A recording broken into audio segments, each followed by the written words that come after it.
Hello everyone, welcome to nursing YouTube channel. आज की इस वीडियो में हम अपकमिंग जीएमसीएच एग्जाम के लिए मल्टीपल चॉइस क्वेश्चन को सॉल्व करेंगे। आज के सीरीज का सबसे फर्स्ट क्वेश्चन ही हमारा, which of the following does not cross the placenta. निम्न में से कौन सी ऐसी मेडिसिन है जो कि हमारे प्लेसेंटा को क्रॉस नहीं कर सकती है? Option A heparin, option B morphine, option C naloxone, option D warfarin.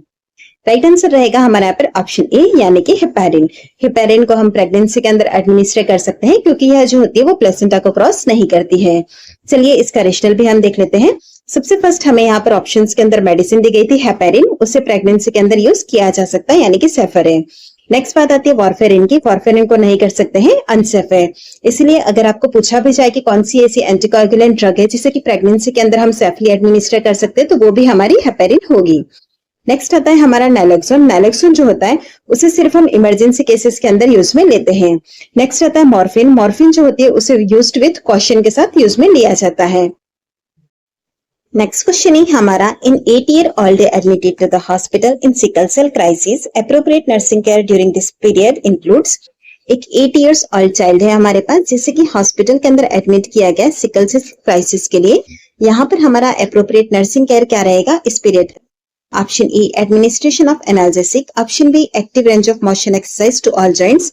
Option C, cold compress to painful joints. Option D, restricted fluid until crisis is over. Right answer रहेगा हमारे पास option A यानी कि administration of analgesic, क्योंकि हमें यहाँ पर जो condition दी गई है वो है सिकल सेल क्राइसिस। इसी कंडीशन के अंदर हम एनाल्जेसिक को एडमिनिस्टर करते हैं। चलिए इसका एग्जैक्ट रेशनल क्या है वो देख लेते हैं। कंडीशन हमें दी गई थी वो थी सिकल सेल क्राइसिस की। सिकल सेल क्राइसिस के अंदर क्या होता है, सीवियर पेन होता है due to blockage of blood flow. Blood flow अगर ब्लॉकेज हो जाएगा तो उसकी वजह से जो पेन होता है वो काफी सीवियर फील होता है। इसीलिए उस पेन को मैनेज करने के लिए हमारा जो रहता है एडमिनिस्ट्रेशन ऑफ एनाल्जेसिक सबसे फर्स्ट प्रायोरिटी रहता है। नेक्स्ट क्वेश्चन ही हमारा, if the labour ends with in 3 hours with 2 to 3 painful contraction it is called.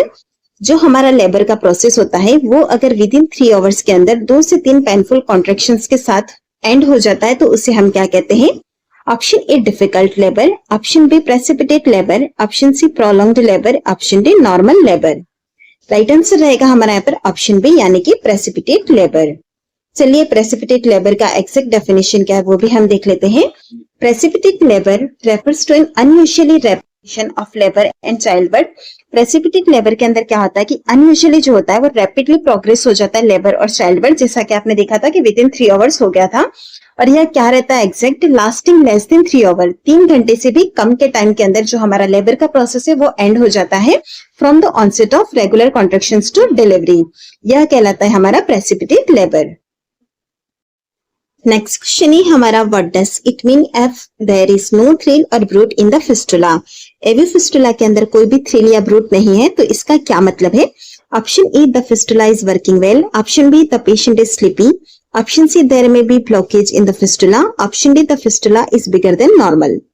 Right हमारा यहाँ पर option C, there may be a blockage in the fistula. चलिए इसका रेशनल भी हम देख लेते हैं। सबसे फर्स्ट हम देखेंगे, if there is no thrill in an AV fistula. AV fistula के अंदर कोई भी थ्रिल नहीं है, इसका मतलब क्या होता है कि जो फिस्टुला है हमारा वो ब्लॉक हो गया है या फिर वर्किंग नहीं है। और उसके 2 रीजन हो सकते हैं, या तो वो थ्रोम्बोज्ड है या फिर ओक्लूडेड हो गया है, तो उसकी वजह से जो होगा वहां पर थ्रिल प्रेजेंट नहीं होगा, जिसका मतलब है कि हमारा एवी फिस्टुला वर्किंग नहीं है। नेक्स्ट आता है कि हमारा जो थ्रिल है वो चीज क्या है? A thrill is a gentle vibration you feel when placing your fingers over a working AV fistula. जो हमारा एवी फिस्टुला क्रिएट किया गया है वो वर्किंग है या नहीं, इसे चेक करने के लिए हम फिंगर्स जब रखेंगे वहां पर तो हमें जेंटल वाइब्रेशन फील होगा, वही हमारा थ्रिल कहलाता है। It is caused by blood flowing through the fistula. और यह जो जेंटल वाइब्रेशन क्यों होता है उसका रीजन है कि जो हमारा फिस्टुला है उसके अंदर से जो ब्लड फ्लोइंग होता है उसकी वजह से हमें यह वाइब्रेशन फील होता है। क्वेश्चन ही हमारा, what fetal heart rate pattern may suggest over stimulation of the uterus. जब हमारे यूट्रस का ओवर स्टिमुलेशन हो जाता है तब हमें फिटल हार्ट रेट का कौन सा पैटर्न है कि वह यह सजेस्ट कर रहा है कि over stimulation of the uterus है? Option E, normal baseline with accelerations, option B, bradycardia यानी कि स्लो हार्ट रेट और late deceleration, option C, tachycardia with moment, option D, irregular heart beat due to hiccups. Right answer रहेगा हमारा यहाँ पर option B यानी कि bradycardia और लेट डिसेलरेशन। चलिए इसका रेशनल भी हम देख लेते हैं। लेट डिसेलरेशन मतलब drop in heart rate after contraction. After contraction जो हार्ट रेट है वो यहाँ पर ड्रॉप हो रहा है तो उसे हम लेट डिसेलरेशन कहेंगे। और इसी के साथ ही जो हमारा ब्रेडिकार्डिया था, यह दोनों साइन है फिटल डिस्ट्रेस के, क्योंकि क्या होता है ओवर स्टिमुलेशन हो गया यूट्रस तो उसकी वजह से जो ऑक्सीजन है वो रिड्यूस हो जाता है और उसी की वजह से ब्रेडिकार्डिया और लेट डिसेलरेशन डेवलप होता है। नेक्स्ट क्वेश्चन रहेगा, एक person with coeliac disease feels weak and tired. एक पर्सन ही हमारे पास सीलिएक डिजीज वाला जो कि फील कर रहा है वीकनेस और टायर्ड को। Blood test shows anaemia, which type of anaemia is most common in coeliac disease. जब हम ब्लड टेस्ट कराते हैं तो यह शो करता है कि एनीमिया प्रेजेंट है, तो यहाँ पर सीलिएक डिजीज के साथ में कौन सा टाइप का एनीमिया मोस्ट कॉमनली देखने को मिलता है। Option A iron deficiency anaemia, option B vitamin B12 anaemia, option C sickle cell anaemia, option D aplastic anaemia. Right answer रहेगा हमारा यहाँ पर option A iron deficiency anaemia.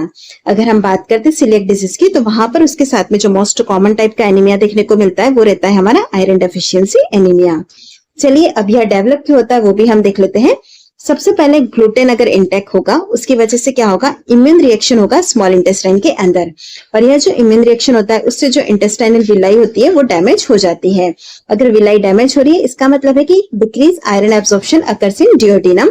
डियोडिनम जो है वहां पर आयरन का एब्जॉर्प्शन डिक्रीज होगा, और आयरन का एब्जॉर्प्शन डिक्रीज होगा और ऑब्वियसली विलाई हमारी डैमेज है तो एब्जॉर्ब तो नहीं होगा आयरन, और उसी की वजह से डेवलप होता है आयरन डेफिशिएंसी एनीमिया, जिसके अंदर आपको देखने को मिलता है फटीग, पैलनेस और वीकनेस। तो इस तरह से जहां पर सीलिएक डिजीज होती है वहां पर iron deficiency anaemia most commonly होता है।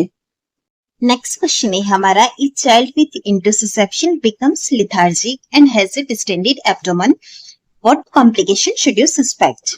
हमारे पास यहाँ पर एक चाइल्ड है जो कि इंटरसेप्शन की कंडीशन के साथ है और यहाँ पर वो लेथार्जिक और डिस्टेंडेड एब्डोमेन है, तो यहाँ पर हम कौन सा कॉम्प्लिकेशन है जो कि सस्पेक्ट करेंगे। Option A hypoglycaemia, option B perforation and peritonitis, option C dehydration, option D pneumonia.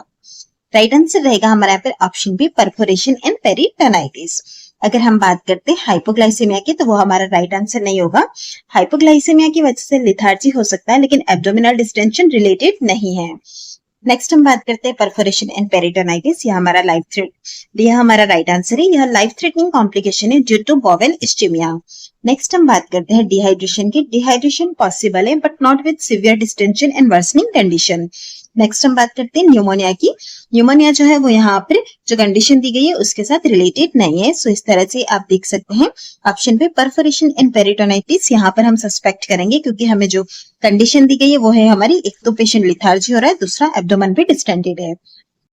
Next question है हमारा, a patient is experiencing which type of incontinence if she experiences leaking urine when she coughs, sneeze और lift heavy objects.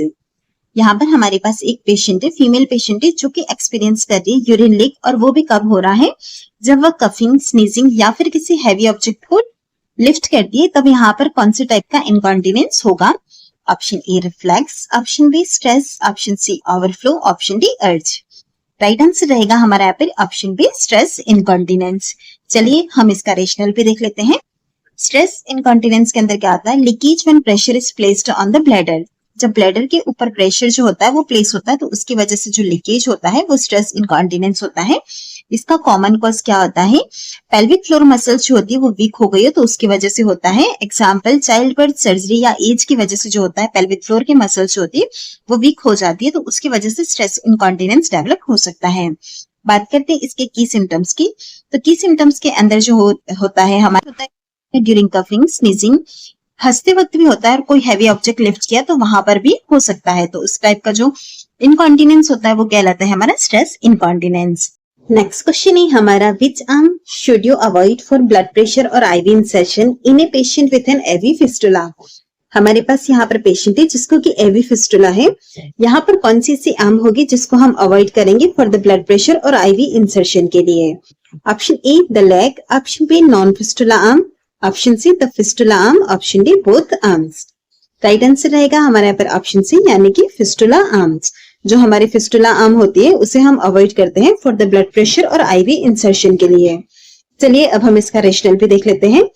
Rational हमारा ये है कि always protect the fistula arm by avoided, हमेशा हमें fistula करना होता है और इसके लिए हमें किस चीज को अवॉइड करना होता है, ब्लड प्रेशर मेजरमेंट को ब्लड ड्रॉस को और आईवी इंसर्शन को। इसी के साथ ही टाइट क्लोथिंग और ज्वेलरी ऑन दैट टाइम भी अवॉइड करना होता है। तो यह 4 चीजें हमें ध्यान रखनी है।